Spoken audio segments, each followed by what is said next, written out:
In military practices, there's a term called proportional response. A proportional response is an action taken as a reaction to something, where the scale, intensity, and consequences of the response match the original act. In other words, it means responding appropriately, not too harshly, not too weakly. Here's why this is good.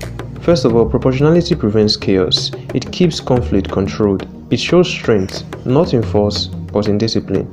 If every strike is met with overwhelming force, small disputes can explode into full-scale war. But here's why this is also bad. Proportionality is the standard, it's what's expected. So if a nation knows that attacking you will only be met with a measured, equal reaction, then they've already thought of the risk. They've calculated the price of aggression before they even strike and decided it's a price they can and are willing to pay. In a situation like this, any response wouldn't be a show of strength because it wouldn't deter anything. It's like when a child is being stubborn because they know the most you can do is scold them. So what should a nation do in this scenario? Some believe that disproportionate response is the answer. Fight fire with an even bigger fire so they know you're not to be toyed with.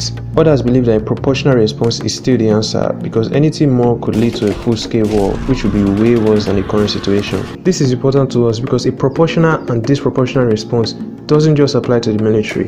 It happens every day. When you get into an argument with someone, a proportional response will be just to exchange words and call it a day. A disproportionate response, on the other hand, is when you throw the first punch and it leads to a fight.